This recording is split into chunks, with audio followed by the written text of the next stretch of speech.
किसान आंदोलन के नेता साथी राजीव जी और इस इलाके में आंदोलन की अगुवाई करने वाले साथी अवधू प्रधान जी, दिनेश यादव मास्टर साहब, नंदलाल जी जो सोशलिस्ट किसान सभा के प्रभारी हैं, सगड़ी के महेंद्र यादव जी जो इस कार्यक्रम के संयोजक साथियों में हैं, रामदेव यादव जी जिनको हम लोग बहुत तफसील से सुन रहे थे, बहुत अच्छा आपकी बातचीत लगी, हमारे बड़े भाई योगेंद्र यादव जी जो इस इलाके के बड़े नेता रहे हैं, हमेशा आप लोगों के लिए संघर्ष किए, मोहम्मद जहीर चाचा जो निजामबाद से चल के हमारे बीच में आए हैं, श्याम सुंदर मौर्य जी जो निजामबाद से चल के आए हैं और सोशलिस्ट किसान सभा के प्रभारी हैं, हमारे साथी नीलम जी जिनका गीत आप लगातार खिरियाबाद के आंदोलनों में गूंजते हुए आपने देखा है, सुनीता जी हैं, तमाम हमारे साथी यहाँ हैं,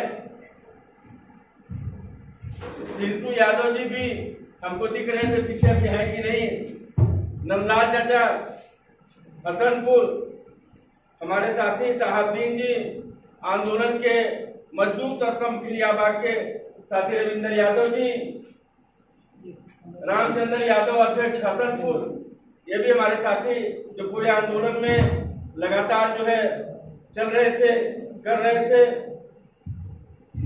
हमारे अधिवक्ता साथी विनोद यादव जी और भारतीय किसान यूनियन के साथी अवधेश यादव जी, तमाम साथी इस आंदोलन में हैं। साथियों, मैं अपनी बात शुरू करूं,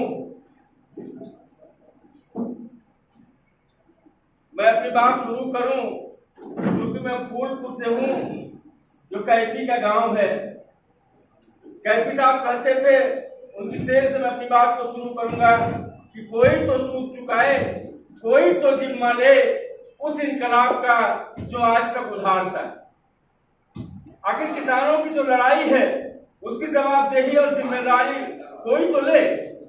खिरियाबाग का आंदोलन चला, हमारे कई साथी कह रहे थे कि नेता लोग हमारी बात नहीं उठाते हैं।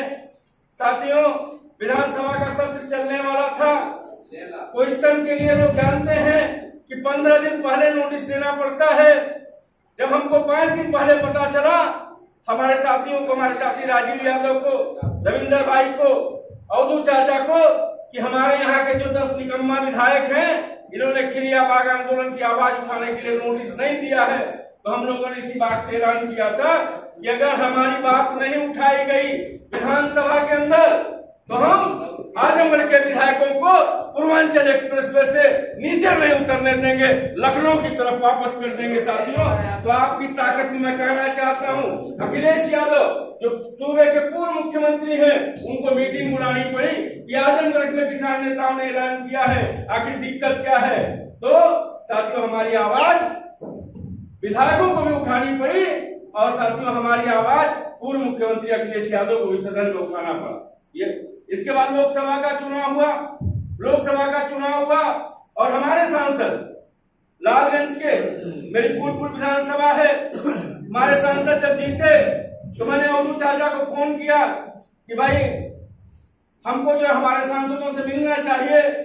अवधू चाचा, दिनेश मास्टर, नंदलाल जी, नंदलाल हसनपुर, सिंटू यादव, तमाम साथी, हम लोग, हमारे साथी मौर्य जी, हम लोग दरोगा सरोज के घर गए। हम लोगों ने कहा कि सांसद जी, हम 2 साल से लड़ रहे हैं,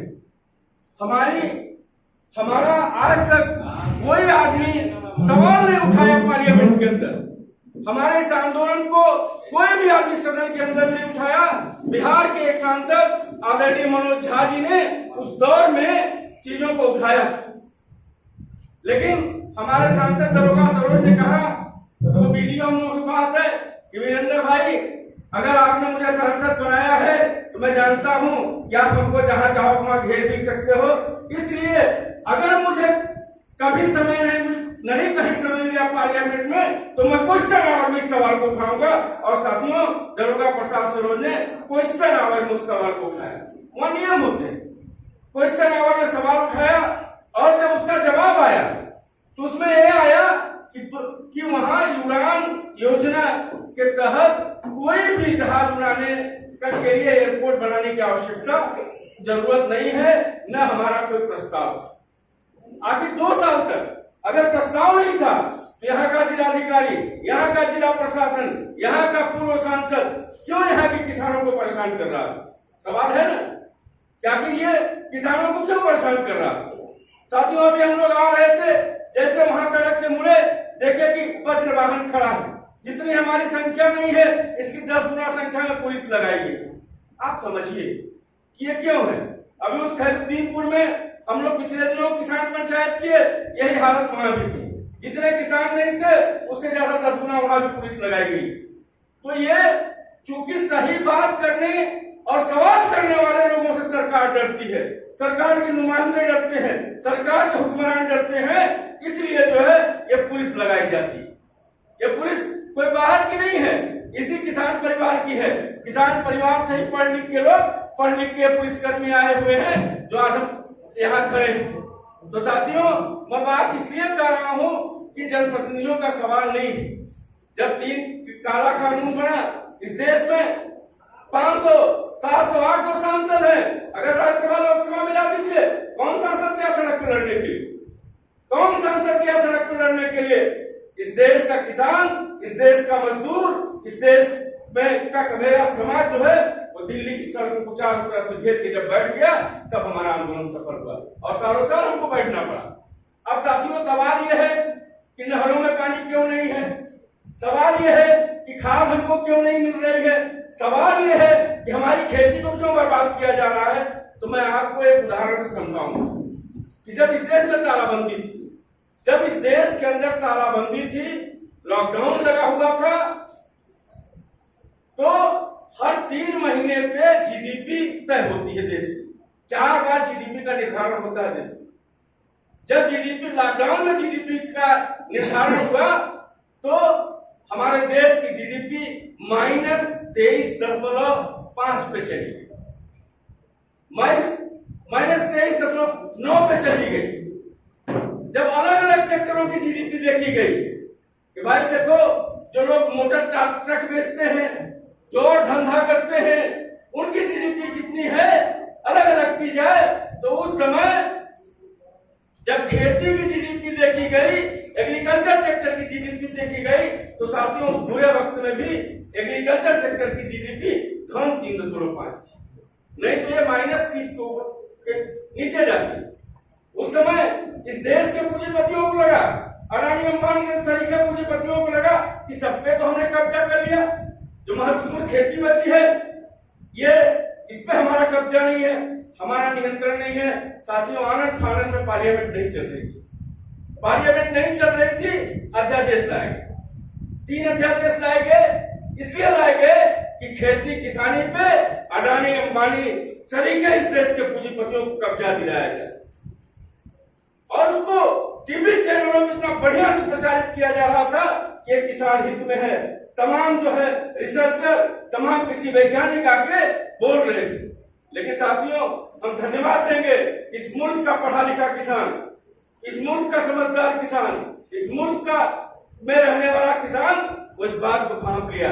उसने कहा हम अध्ययन करेंगे, हम घर में खेती करते हैं, हमारा लड़का यूनिवर्सिटी में पढ़ता है, हम गांव में खेती करते हैं तो हमारा भी लड़का कनाडा में पढ़ता है। जब हम लोगों ने उसका अध्ययन कराया तो पता चला कि ये तो पूरी खेती को तबाह करके पूंजीपतियों को देने के लिए ये कार्यक्रम बनाया गया। साथियों, आंदोलन शुरू हुआ, दिल्ली को चारों तरफ से घेर लिया किसानों ने। और मैं एक बार फिर कहूंगा, कोई राजनीतिक दल नहीं आया, Samajwadi party, Congress party, Bharatiya Janata party या देश की कोई भी पार्टी वहां नहीं आई। किसान अपनी लाठी की ताकत पे, किसान अपने ट्रैक्टर की ताकत पे, किसान अपने अनाज की ताकत पे दिल्ली के बार्डरों पे जाके बैठ गया। आपको याद होगा वो 26 जनवरी का दिन जब किसान परेड हो रही थी, जिस दिन रात के 8:30 बजे इस देश के किसान नेता राकेश टिकैत को रोना पड़ा था। आपको वक्त भी याद होगा।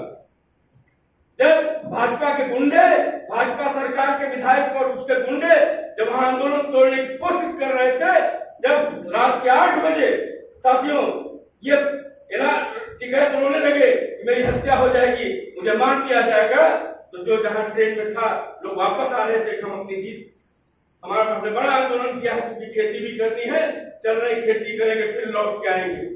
जब ये बात पता चली लोगों को, जो जहां जिस स्टेशन पे था लोग वहीं से उतर करके फिर दिल्ली की तरफ मार्च कर गए और 2 साल तक दिल्ली को चारों तरफ से घेर के रखा।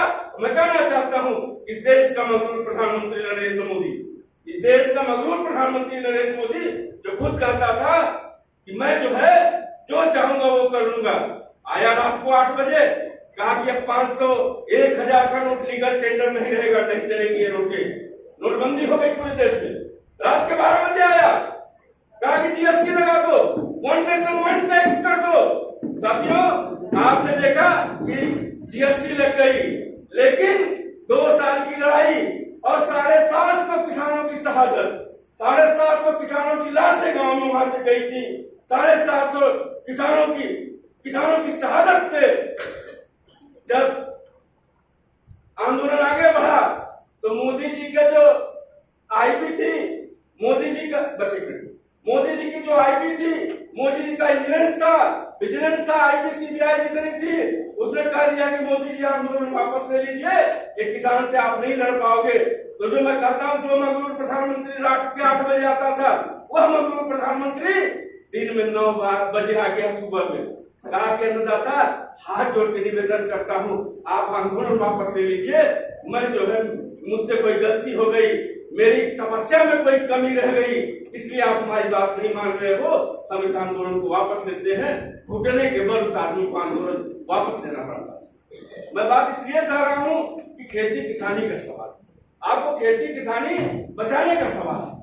तो साथियों ये लंबी लड़ाई है खेती बचाने की, इसको हमको आपको सबको मिलकर लड़ना होगा, हमको आपको सब मिलकर लड़ना होगा।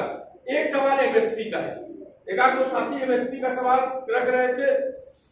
एमएसपी हम कर रहे हैं कि सरकार 5 किलो राशन दे रही है, सरकार को 15 किलो राशन दे, हम उसके समर्थक हैं, किसान उसका समर्थक है कि हम देश में अनाज पैदा करते हैं और इस मुल्क में रहने वाला कोई भी आदमी जो है भूखा नहीं मरेगा, इसके लिए हम अनाज पैदा करेंगे, लेकिन हमारे अनाज का वाजिब दाम तय करो।